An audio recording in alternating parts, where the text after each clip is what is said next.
Today I'm in Malta, more specifically Valletta, Malta's capital. This small country of only about 500,000 people is best known in much of the world as a vacation hotspot, with warm Mediterranean climate, sparkling blue waters, and ancient stone streets. And it certainly has all of these in spades. It seems impossible to find a vantage point in Malta that doesn't feature the city's famous limestone towers and walls, framed by the stunning Mediterranean Sea. But what brought me to Malta was the opportunity to learn the stories behind those old buildings. The stories of the centuries and centuries of people who have called this island home, and the current generations who are finding ways to honor that history while forging new paths for themselves and a distinct identity for the Malta of the future. Our world moves fast, and most of the time I'm running full speed ahead with it. But every now and then, an adventurer like myself needs to stop and take a breath. We need more people like you in the world. I'm Pyle, and I'm always on the move. It's an exciting place to be. But this time around, I'm taking things a bit slower. Oh, I didn't think this was going to go this way. Wow. Making new friends through lasting experiences. I came to Heidelberg to meet inspiring people. And finding home in all the places in between. These walls are incredible. Cheers. Cheers.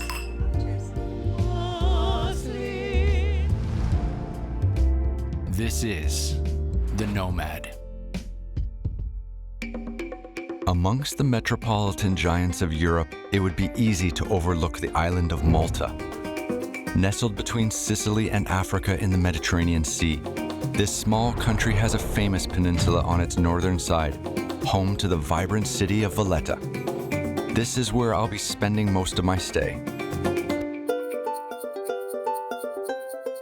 Follow the eastern coastline of Malta and you'll run into a peninsula that is Valletta, where I find myself walking around and getting acquainted with the city.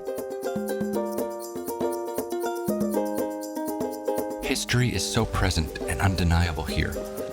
I figure a good place to start my journey is with someone who knows the history of this place better than most. This is the courtyard of the Casa, Rocca, Piccola, a preserved 16th century palace and museum in the center of Valletta. It provides a glimpse into the lives of the nobility of the past and the lives of the very same family that still owns the home today. So were you yourself born here in Malta? I'm thoroughly Maltese, both sides of my family. Okay. But you left eventually and you went to England, is that correct? Well, what happened was, at the age of 9, I was in danger of being a very spoiled child. Okay. And one of my aunts spoke to my father and said, listen, be careful with this one. You know, you really have to, he needs a little bit of discipline. And I was sent to a prep school 5 years after the war, 1950, which was quite strict in Sussex, in England, Benedictine monks. These years following the war were pivotal for Malta as the push for self-governance grew. And in 1964, the island finally achieved independence from Britain. For Nicholas, it took this time outside of his home to fully appreciate the importance of its history. When he eventually returned to his childhood home, Nicholas wanted to open up the Casa Rocca Piccola to the public, to share his family's history, and thus the history of Malta, with anyone who wanted to visit. And I came back here and I said, I'm going to open our house to the public. Are you mad? We don't do that sort of thing in Malta. I said, well, I know how to do it, let's do it. And that's what we've got here. And schools we do not charge, they come completely free. Yeah. And it isn't a project we are in for making money. It's a project to survive. This house needs to show the identity of local people and their pretensions and their aspirations.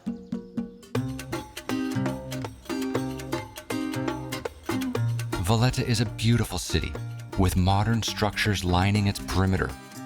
While its heart is made of the limestone bricks it's famous for, it gives the sense you're in someplace ancient. Due to its strategic location in the middle of the Mediterranean, Malta has been held by a slew of global powers throughout its history. Everywhere you go, you can see various ways in which these influences have left their mark on Malta. Valletta doesn't look like other cities, and it shouldn't, because when you look at the complex history that Malta has been through, and Valletta specifically, it's remarkable. You know, almost every country in Europe has put its stamp on Malta at some stage over the last 500 years. And when you think about the Italian influence, the British influence, the Spanish influence, the North African influence, it's remarkable. And that's why this feels like such a cool, unique, and also strange place. The old walled fortresses, domes, and spires, the Baroque limestone buildings, it all makes for a city that feels distinctly Maltese. But from what I've learned, if you were to ask your average Maltese person, they would say the sea and the stunning cliffs that surround it are equally essential to the identity of their homeland. These cliffs serve a reminder of what came before, of times and traditions past. Well, my name is Francesco Sultana, and I'm from the island of Malta. I'm going to be crafting an old type of reed instrument. We call it zummara. It's made out of one piece of cane, and hopefully I'll manage to get it playing.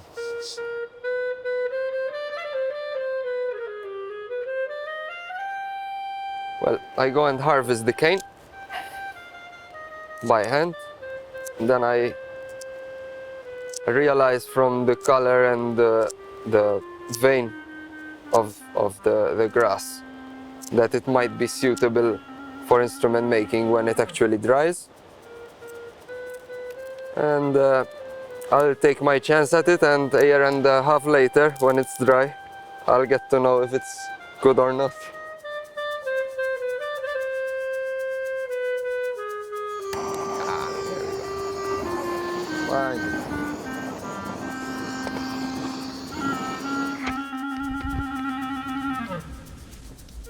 I put them in the shade at my house's roof, basically sheltered from wind and sheltered from the sun, so they don't become crispy or burnt. This tiny slit here, is the father of all reed instruments in the world. You know, clarinets, saxophones, Right. bagpipes, anything. And go again for it.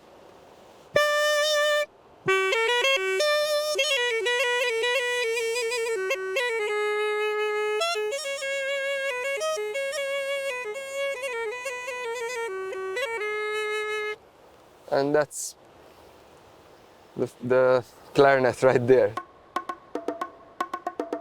I might not have the insight into this process that a musician might, but it's impossible not to appreciate the craftsmanship Francesco applies to this simple natural material, found literally all around us.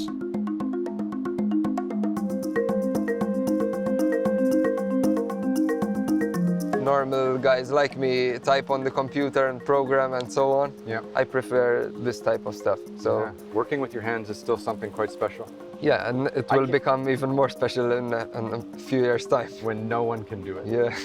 So how many people can do what you're doing right now in Malta? Well, there would be around 5 or 4, but not more. Wow. But And most of the other people who do this must be, what, twice your age? Maybe more? yes, probably. So you're the youngest. Yeah, you can say so.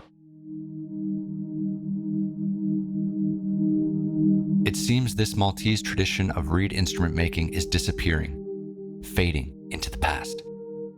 Out here by the sea, I'm thinking again of the cliffs, gradually eroded by the waves.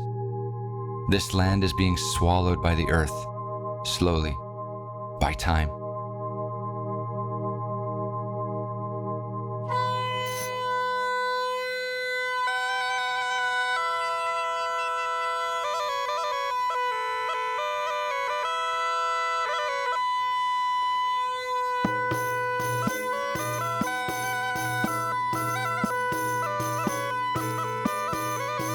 Francesco plays us a tune on his Maltese bagpipe, made of goat skin. This instrument is very rare, the rarest of all bagpipes, he says. It feels special to hear it played in its home, against the backdrop of cliffs and sea. What secrets are stored in this limestone? In the caves that dot the coast's edge? I can only imagine all the things it's witnessed.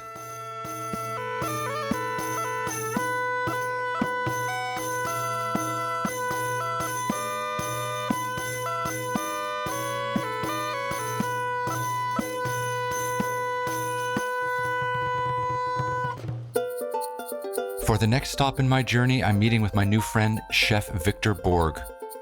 We'll be visiting a tuna farm where he sources some of his fish for his Michelin-starred restaurant in Valletta. First time? First time. It's gonna be fantastic.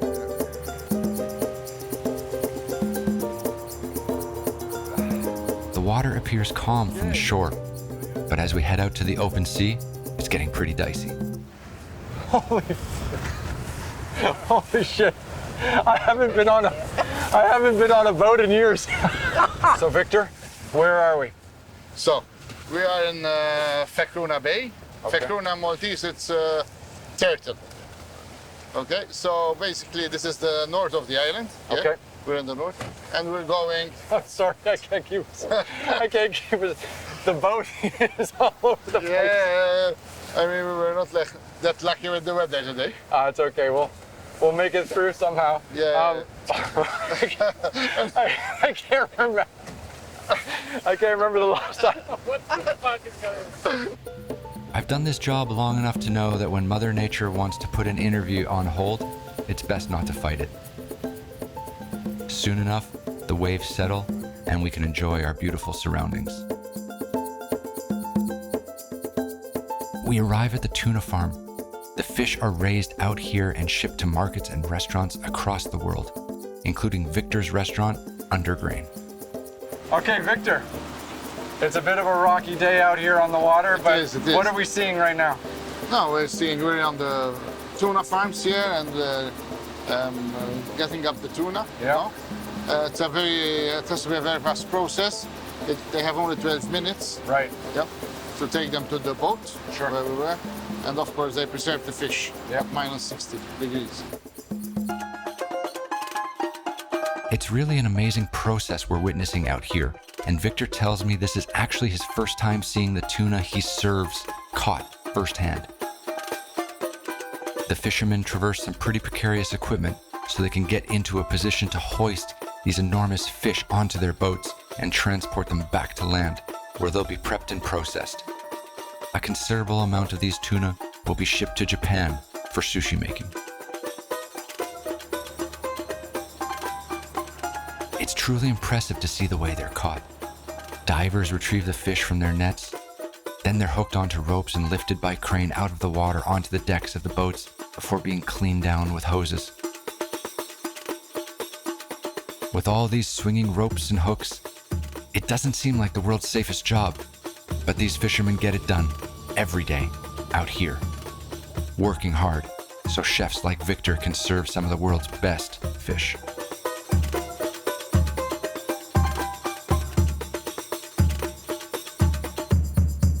And you buy your tuna from here? Yes, of course. So isn't it nice to like make that connection of like seeing where... This is the nice thing about our job, you know, when Yeah. you can make the connection with the fishermen, with the farmers, you know. Because I love sushi, I eat a ton of tuna. Yeah. And it's... Sushi and sashimi. I've never seen a tuna farm before. Yeah, it's amazing. So thank you for facilitating this. So what's going to happen after we come out here and see the tuna, then what?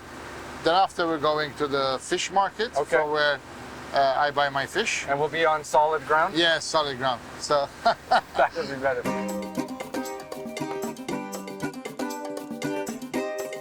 It's truly been an educational experience to see up close how seafood gets from sea to our plates. But like I said, the solid ground of the fish market is a welcome sight. Later, I'll meet up with Victor at his restaurant. But for now, I say goodbye as I head back out to the streets of Valletta. I meet up for a walk and a drink with Ron. Ron is half of the duo behind the fashion label Charles & Ron, based here in Valletta. Charles & Ron clothing has a distinctive Maltese flair, but their recognition is international, with their new lines debuting on catwalks across the globe. What do you think of when you imagine high-class fashion? Maybe Paris or New York City? But Malta? Probably not. But this change in scenery inspires. Charles & Ron's brand benefits from their unique Malton backdrop, as these differences are reflected in their unique collections, frequently debuting on some of the world's biggest international stages. These two make an impressive pair, with their matching bald heads, big wide smiles, creating eye-catchingly modern clothing that speaks to and simultaneously pushes against the casual nature of this small island country. Isn't that a lot of pressure though? Like creating one lineup of stuff for the runway and stuff that's going to catch the headlines of the fashion reporters and everything like that, and then a whole nother collection just for the stores and the boutiques? Yes, I mean the fashion business as such is a business with a lot of pressure, because obviously everything is seasonal. Right. And it's not like you're preparing something that you're gonna then run with for the next 3 years, or a product that you keep on selling. No, it's half a year, even less. Right. And then you already need to have new products in the store, so it's always go, always new, and and that is the word you used, pressure, is is correct. So Charles, how are you feeling about the pace of just doing all of this fashion and being on top of every one of these collections that have to come out? It stresses me out. Yeah.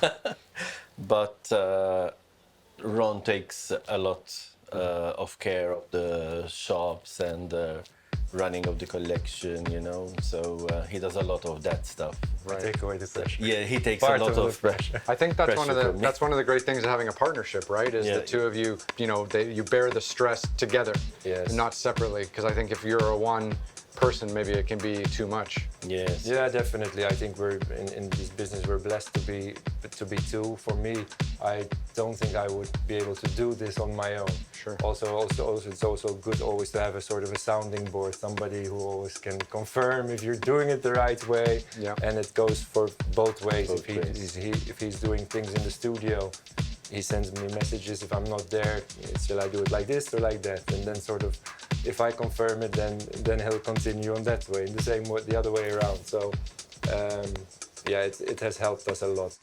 Near the boutique is the studio where so many of these creations come to life. Only a handful of trusted assistants are allowed in here, handling the delicate secrets that separate Charles and Ron from the rest of the pack. Most of what's put together is speculative. Ideas are tried and tested. A conversation commences between the mind and the threaded needle. But sometimes things don't always go according to plan, and it can be equally exciting.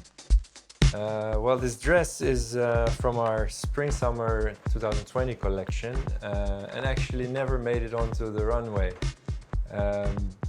We had brought it with us to New York, but just a couple of hours before our show, we got a call that Ashanti, the famous Grammy Award-winning R&B singer, was going to attend our show.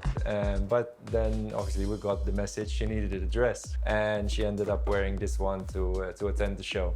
So that's why it never made it onto the runway, but it was featured in all the press, and obviously we took pictures with her. So for us, it was a very cool moment, and we didn't mind that it didn't make it onto the runway. While their work is strikingly modern, Charles and Ron are part of a long tradition of Maltese textile craftsmen. In fact, the island was home to legions of tailors and seamstresses before commercial production began to move to Asia. However, the craft of lace making has managed to endure through the generations. This style of lace is something distinctly Maltese, a primary decorative form of weaving and sewing that creates brilliant shapes and patterns. It's something you'll find all over Malta, in the small towns and cities. There's a sense of pride among lace makers at being part of a tradition that has been upheld for centuries. Here, we're lucky enough to see a skilled lace maker at work.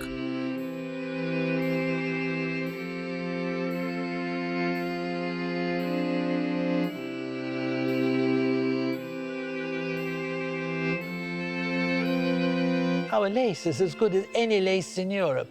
I really can say this with confidence. Why? Because they were all here, all these people from all over Europe. The tradition lasted under the British, the Empire, Victoria. Queen Victoria has a great piece of Maltese lace sent to her. And we've got one dress here, which we know for sure took more than 20,000 hours to make. And Nicholas, as the steward of his family's collection at Casa Rocca, Piccola, would know. The DePiro family home is filled to the brim with works of Maltese craftsmanship. I'm now back at the estate to get a private tour from Nicholas's son, Clement. It's one thing to step inside and marvel at these surroundings. It's another to actually grow up in here. Of course, the home didn't always look like this. But as Clement has grown and matured, so have his ideas about what his family home can be. Okay, this is my family home. We opened it as a museum in 1990, or my father opened it as a museum in 1990, and so it's a conservation project. Yeah. And we tell the story of my family, we tell the story of Malta, the history of Malta, and we talk about the paintings, the people who've lived here. We try and make the place come alive, because this place has seen a lot of exciting times, and it's got a lot of exciting things in it to talk about. It's a profound experience to get a tour from someone who knows this space so intimately. Every object, every piece of art has a story tied to their family history or the history of Malta. Clement shows me a signature from Franklin Roosevelt when he visited in 1943, next to an invitation to Queen Elizabeth's coronation. This home is a time capsule of Maltese nobility. Paintings, tapestries, jewelry, every piece is meticulously and reverently cared for. But some of the stories of this building are still being uncovered. My grandmother used to told me that there was a trap door originally in the garden, which no longer existed. And she told me, if you open that trap door, there's a tunnel to the bomb shelters. So I dug up one corner of the garden where she said it was, and it wasn't there. So I dug up the other corner, it wasn't there. Dug up all four corners, didn't find it. So it obviously was in the middle, dug up that. Destroyed the garden because it dug up the whole thing. And there, sure enough, was a passage going down. Okay, let's go. So all of these were blocked off, closed off, sealed off. There was a lot of rubbish in them. Yeah. And this tunnel here, from here onwards, I actually cut it myself. Did you? And you can see the pilot hole is still here, just above the door there. Okay. So it's 18 feet. And every day I go to the tool rental company and buy another couple of meters. We drilled 18 feet, so we got the connection right. If you look at this, you can see the date. The first bomb that fell on Malta, the 11th of June, 1940. A few Italian planes came and they bombed Malta. So this is the bigger bomb shelter, and you get an idea of the size of how big this is. Inside every single bit of rock that was taken from here was used to build the house upstairs. It was an exciting project. I mean, I'll be honest with you, when most of my friends were starting their careers and doing banking and law and accountancy, I was literally digging out a bomb shelter. It was kind of a different thing to do, but it was very exciting. Yeah, it was fun. There's so much history here, it's easy to forget that people actually lived in this house. Seeing Nicholas and Clement's passion for its preservation is a loving reminder. Leaving the DePiro Palace and driving out to the countryside, seeing the old buildings and statues and ruins dotting these hills, one could think that Malta is a place exclusively living in the past. But from what I've experienced, that's not true. As a global nomad, constantly hopping from one place to another, trying to see the best of what this world has to offer, I find the places I'm most drawn to are those that strike a balance between respect for the past and its customs, with the drive to keep improving and welcoming new ideas and new people into their homes. For many, a guided tour through historical landmarks and markets are exactly what they're looking for, and that's great. but I find it much easier to get to know a place by simply wandering, relishing in the inevitable happy accidents of discovery. It allows me to get a better read on the pulse of a place. I want to get lost, ask for directions, to see what it's like just getting around and talking to the locals that aren't being paid to advertise their neighborhoods or spaces. Where do the locals actually go for a cocktail or a concert? I'm not interested in where the brochure may point to. Sure, the sparkling Mediterranean Sea and the historic city center that looks plucked from a storybook are a big draw for international tourists here. But as day turns to night, those same limestone streets come to life in a new way, buzzing with energy. Tourists and locals alike come together to experience this place. The diversity of global influences are layered, creating a wholly unique culture that takes pride in its past and simultaneously looks excitedly towards the future. After all, isn't that what a city's culture is? That singular space where the traditions of the past and the innovations of the future meet?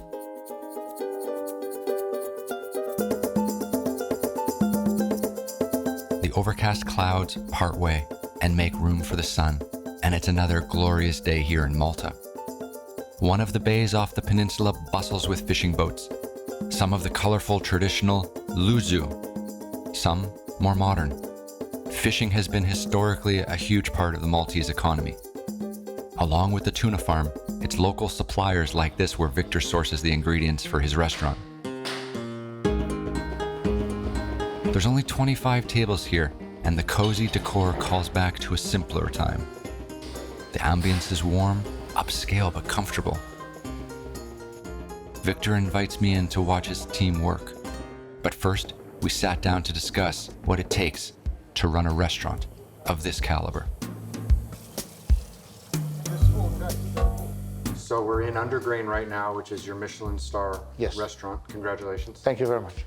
No, I'm very proud of, I mean, of course, it's a big satisfaction. It was a long dream, a long life dream to achieve a Michelin star, It's not easy. I mean, it's very rare. I would say there is Michelin go to 32 countries in the world. There is 3,000 restaurants with 1 star, 500 with 2 star, and 130 with 3 stars. Wow. And you win a star just for the year, you have to retain it. Right. It's not just you win it. So basically now the job is harder. More stress, more pressure. Yeah. Less sleeping at night, Okay. I was shocked. I was in tears. And I was shocked because we were just open 5 months. Right. And whoever knows, Michelin, they don't award restaurants. Very rare after 5 months. I mean, it takes time. Because Michelin is all about consistency. Consistency is something Victor learned in a whirlwind experience. He recalls a time earlier in his career when he got a chance to intern in the kitchen of acclaimed chef Gordon Ramsay. And I looked twice, and I saw that it was Ramsay. And I got so excited, Yeah. And I was thinking to myself, do I speak to him? Do I ask him, Yeah. So you're a little nervous. I was very nervous because he was one of my idols at the time. He's done well since then, though. a lot. It was a very hectic kitchen. Sure. Gordon is a perfectionist, and he is a very demanding. Yeah. We've seen that on TV. Yeah, but he's worse, believe me. And you stay there till midnight, 1 o'clock, definitely, always, like that. 4 hours sleep a day, you have a shower, and you're on to work. Every day like that. How many years? No, it was not years. Months. I did 6 months, but it's like doing 2 years, no? Stepping from what? Working all those hours is like doing 2 years. Yeah. No, I treasure it till today. Even still I do recipes that we used to do there. Yeah. It was an eye opener. I mean, even as a character, if I always say, if I work there under those conditions, I work nothing is a problem. Sure. Now. I work everywhere in the world. Victor's work has paid off. There's only a small handful of restaurants here in Malta that have earned the distinction of a Michelin star, and Undergrain is one of them. He says he could work anywhere in the world, and yet he's back home in Malta. Malta and Valletta specifically seem to be the kind of places people want to stick around. The sun is almost always shining, the sea is near. These are just a few of the things that Victor and I talk about as we go for a stroll at lunchtime. He's always happy to take these small moments for a walk to clear his head before a long night's dinner service.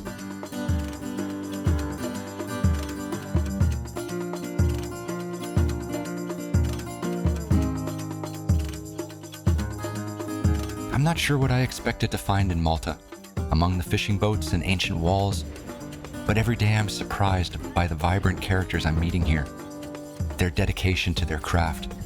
This is what keeps me excited to continue exploring.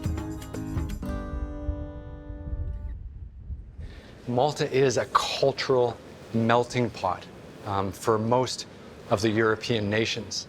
And because of that, the city of Valletta has an incredible feel to it, something that you just don't get in any other part of Europe. It's an interesting population, and it's not quite like anywhere else.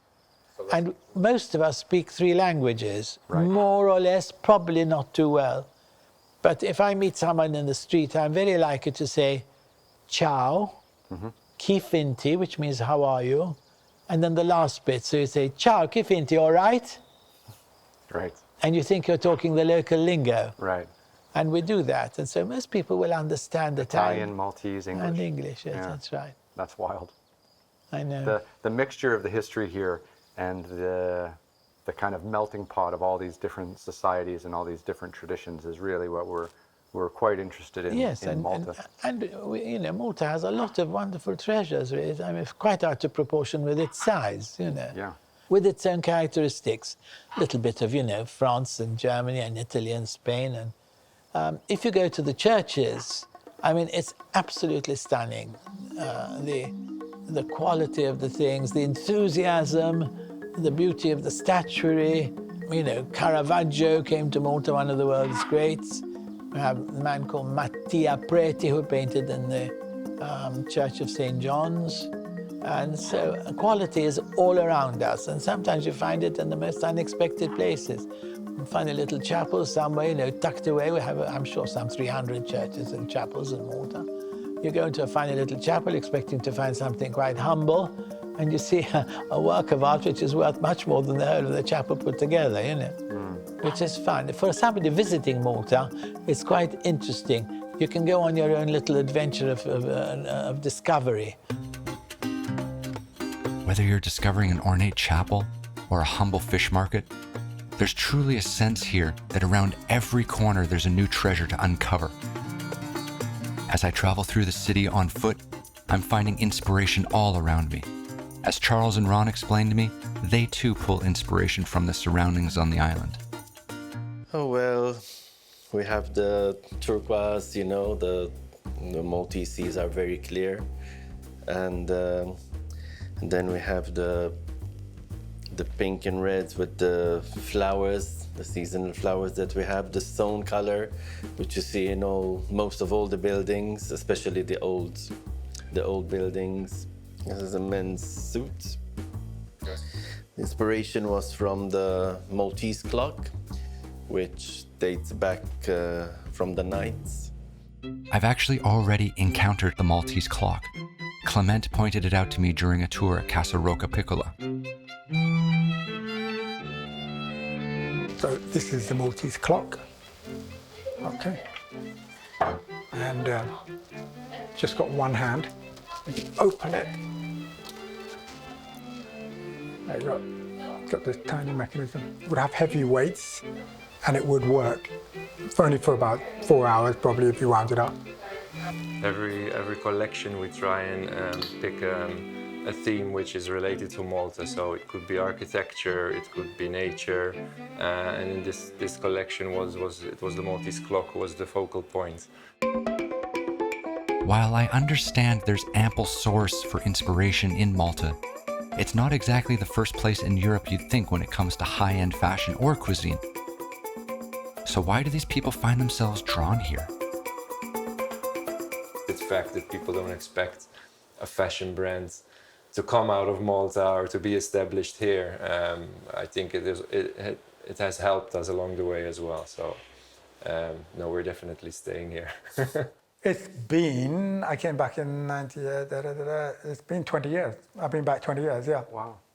So yeah, So long time. totally. I always say like life is just a collection of accidents. Yeah, it is, Like yeah. you just can't plan Yeah. what's gonna kind of work for you in any one moment. I always tell people, Maltese people who've lived here all their lives, and they complain about Malta, as I always say, the best way to really appreciate Malta is go and live abroad a few years, and then when you come back, you see it in a new light, and you realize how much we have here in this tiny island. So much is crammed in here, so much history, and so much diversity.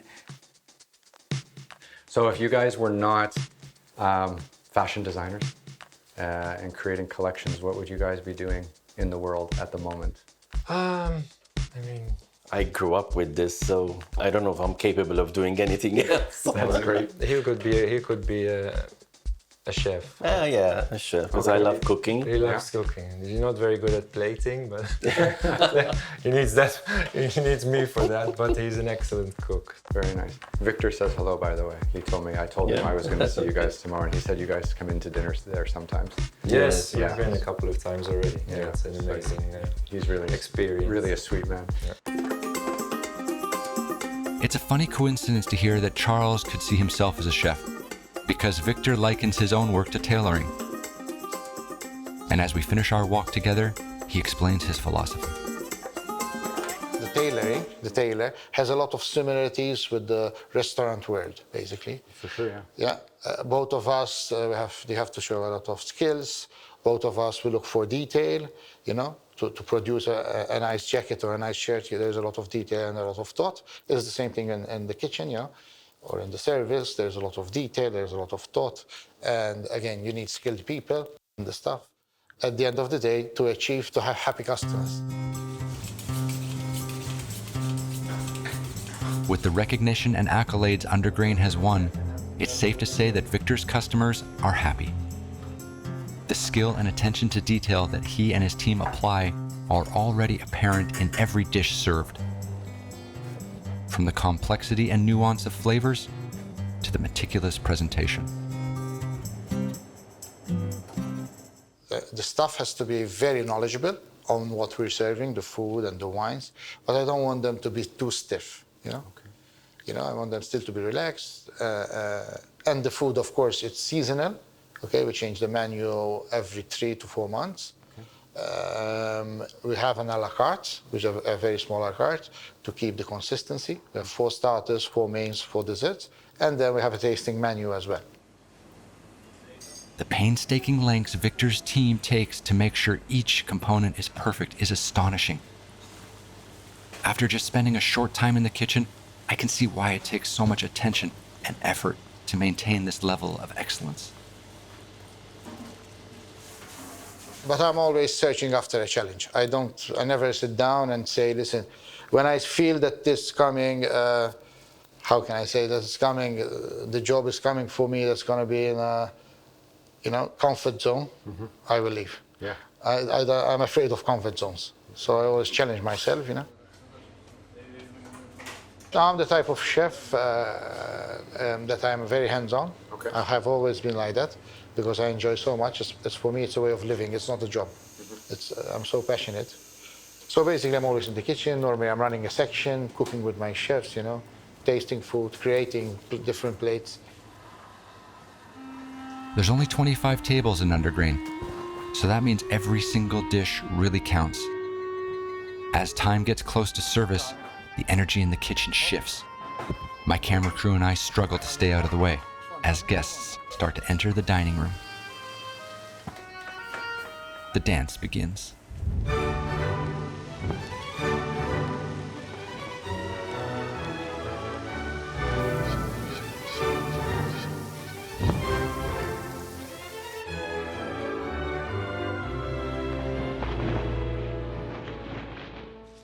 Why are we doing this? Why are we traveling all around the world? Spending time and energy to find people like Victor? It's to witness moments like this. To observe something that very few people can do.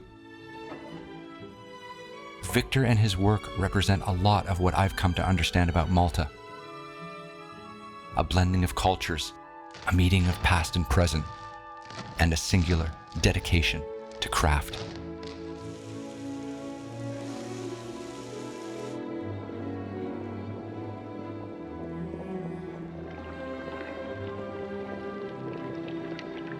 We want to create an experience. That's why we're here. So it's not just cooking to stuff yourself. It has to be an experience from A to Z, you know. Victor is a talented chef, no doubt. But what is perhaps more interesting is watching his team of cooks attempt to match his intensity, his focus. He inspires everyone who works for him to push themselves, to go with their gut, to live outside their comfort zone. And the result is incredible.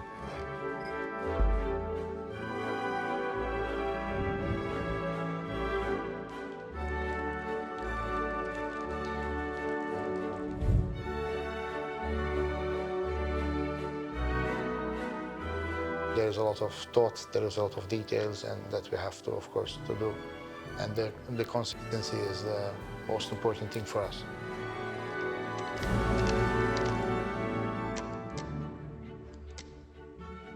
Maintaining a Michelin star is a challenge in its own right. But it seems the accolades are not how Victor preoccupies himself. He views the craft of cooking as an art, and it's that dedication that keeps his restaurant great. What keeps the people of Malta and visitors alike coming back for more. Some of the dishes Victor and his team form are so beautiful, it almost feels wrong to eat them. The ingredients not only complement each other in taste, but in presentation as well. The plate is Victor's blank canvas, the food, his paint. The effect they combine to create challenges my understanding of even the most simple ingredients. They have me rethinking the possibilities of what can be done in my own kitchen with simple things like tomatoes, radishes, or pasta. It's here that the serene, creative aura of the kitchen meets the chaotic balance of servers getting meals out and in front of guests in a timely manner. Like any piece of art, I imagine these dishes never truly feel done to Victor and his chefs. But at the end of the day, this is a business, and business is booming. One of the first round of dishes goes out.